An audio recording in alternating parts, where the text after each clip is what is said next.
రియాజ్ను పట్టించడంలో ఆసిఫ్ అనే వ్యక్తి కీలక పాత్ర పోషించాడు. ఆసిఫ్పై కత్తితో దాడి చేశాడు రియాజ్. 2 చేతుల మీద కూడా బలమైనటువంటి గాయాలయ్యాయి. ప్రస్తుతం అతను ఆసుపత్రిలో చికిత్స పొందుతున్నాడు. ఆసిఫ్కి చికిత్స చేయిస్తున్నారు పోలీసులు. రియాజ్ చాలా దుర్మార్గంగా ప్రవర్తించినటువంటి పరిస్థితి.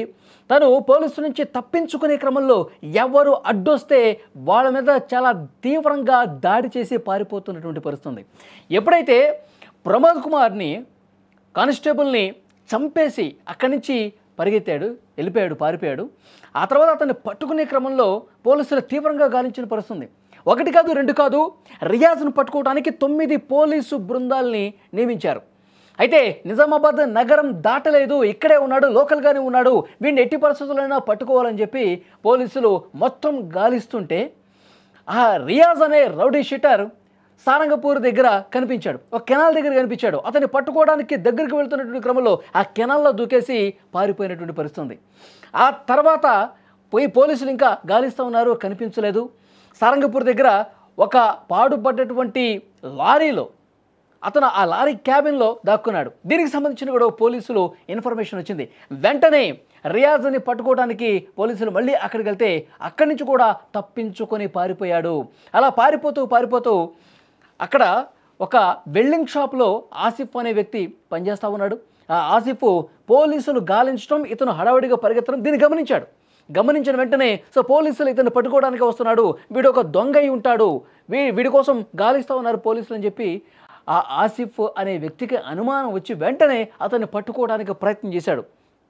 పట్టుకున్నాడు కూడా. గట్టిగా పట్టుకుని పోలీసులకు అప్పగిద్దాం అనుకున్నటువంటి సమయంలో రియాజ్ ఎప్పటికీ ఒక కత్తి తన దగ్గర పెట్టుకుంటాడు. ఎప్పుడు ఎవరైనా తనకి ఎదురొస్తే, ఎవరైనా తనను అడ్డుకుంటే వాళ్ళని ఇదే కత్తితో వేసేయాలని చెప్పి ఉద్దేశంతో బొడ్డులో ఒక కత్తి పెట్టుకున్నటువంటి పరిస్థితి. యాక్చువల్గా ఆ కత్తితోనే కానిస్టేబుల్ ప్రమోద్ను కూడా దారుణంగా చంపేసినటువంటి పరిస్థితి. బైక్ మీద వెళ్తుంటే వెనక నుంచి కానిస్టేబుల్ని చాలా దారుణంగా అదే కత్తితో పొడిచి చంపాడు. అక్కడి నుంచి పారిపోయిన పరిస్థితి. ఇక్కడ పోలీసులకు అప్పగిద్దాం అనుకున్నటువంటి ఆసిఫ్ని కూడా, వెల్డింగ్ షాప్లో పనిచేసే ఆసిఫ్, ఇతను కూడా చాలా దారుణంగా 2 చేతుల మీద, ఈ చేతి మీద బలమైనటువంటి గాయపరిచాడు, ఈ చేతి మీద కూడా 2 చేతుల మీద చాలా బలంగా లోతుగా ఇట్లా కట్ చేసినటువంటి పరిస్థితి. అయినప్పటికీ ఆసిఫ్ తన చేతులకు గాయాలైనా సరే అతన్ని పట్టుకున్నాడు, అలాగే గట్టిగా పట్టుకున్నాడు. ఇక గట్టిగా 2 చేతులు గాయాలైనాయి కదా, వెంటనే అతన్ని పక్కకు తోసే ప్రయత్నం చేశాడు. కానీ ఆసిఫ్తో ఈ పెనుగులాట జరిగే సందర్భంలో కూడా అతనికి కూడా గాయాలని, రియాజ్కి కూడా గాయమైనటువంటి పరిస్థితి. ఎట్టగెలుగు పోలీసులు అతనికి దగ్గరకు వచ్చి ఆసిఫ్ ఇంకా గట్టిగానే పట్టుకుని ఉన్నాడు, ఇద్దరు కింద పెనుగులాడుతూ ఉన్నారు.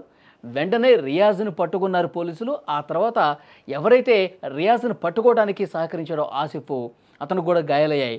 అతన్ని కూడా వెంటనే ఒక ప్రైవేట్ ఆసుపత్రికి తీసుకెళ్లి చికిత్స అందించే ప్రయత్నం చేశారు. ముందుగా నిజామాబాద్ ప్రభుత్వ ఆసుపత్రికి రియాజ్ని తీసుకెళ్లారు, గాయాలైనవి కాబట్టి. అతను అరెస్ట్ చేసి అతన్ని చికిత్స చేయడం కోసం తీసుకువెళితే ఆ ఆసుపత్రిలో కూడా నానా గందరగోళం చేశాడు.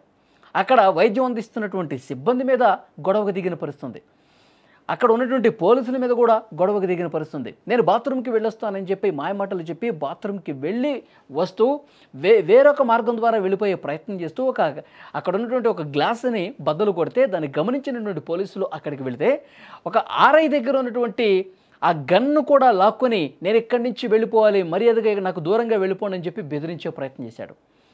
వెంటనే అక్కడ ఉన్నటువంటి కానిస్టేబుల్ కాల్చి చంపేసినటువంటి పరిస్థితి. ఎందుకంటే పోలీసులు ఆత్మరక్షణలో, ఎందుకంటే చాలామందిని ఇష్టం వచ్చినట్టుగా గాయపరుస్తున్నాడు.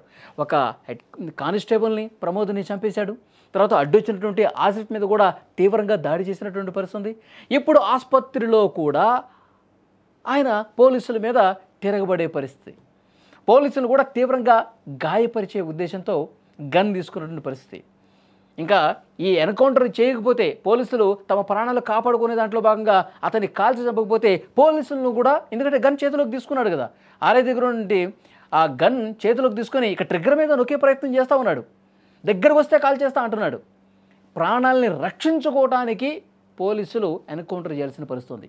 ఇప్పుడు ఈ వెల్డింగ్ షాప్లో పనిచేస్తున్న వ్యక్తి ఆసిఫ్ ఎవరైతే రియాజ్ని పట్టుకుని పోలీసులకు అప్పగించాడో అతను ఇప్పుడు తీవ్ర గాయాలతో హైదరాబాద్లో ఒక ప్రైవేట్ ఆసుపత్రిలో చికిత్స పొందుతున్నటువంటి పరిస్థితి ఉంది.